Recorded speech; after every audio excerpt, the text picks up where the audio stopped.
Warning: Aboriginal and Torres Strait Islanders are warned that the following video may contain images of deceased persons.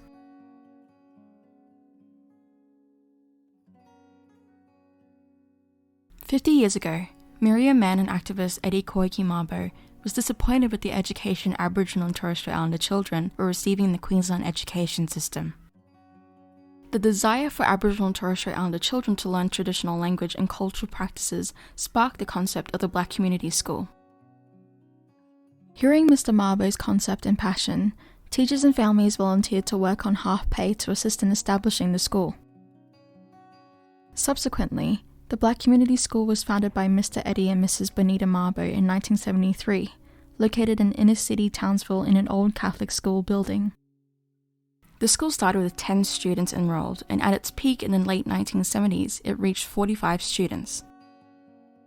Tagai Management Consultants Managing Director Murray Saylor and Jaramer Legal Principal Brian Bero were students at Mr. Mabo's Black Community School. Mr. Bero recalls his experience. Around 1976, so I might have been about 7 or 8 years old. Yeah, I think the curriculum was quite similar to just the usual curriculum, but we had, because the school wasn't so big, we had kind of a mixed class, so we had other grades within, the same class as well. I think my class may had about 20 in it. I think that's what I can remember. But like I said, it was a mixed class as well. And the good thing about it is a lot of them were family members. The great thing about the classes were that we got to learn our culture and traditions and stuff. So we also sang, traditional songs and dances as well. So just kind of teaching other cultural things as well in the curriculum, which I found really great because these things sort of still stay with you, within yourself. You see this, some 50 years later now where schools are starting to incorporate languages and cultural activities within the school curriculum.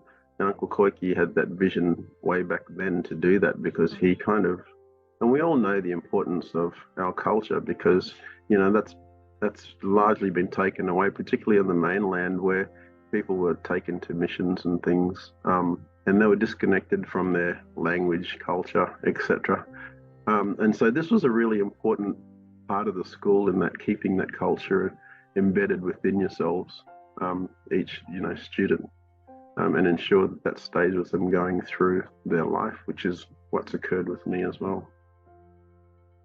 Unfortunately, the Black Community School became a target for the Queensland education system, the media and local politicians, all claiming that the Indigenous children enrolled at the school had been stolen from a state primary school education, and it was illegal to enroll them to an unauthorised school.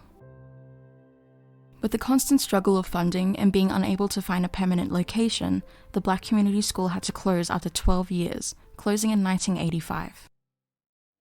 Despite its short run, the school amassed a great amount of influence within North Queensland, especially for Aboriginal and Torres Strait Islanders as the first of its kind.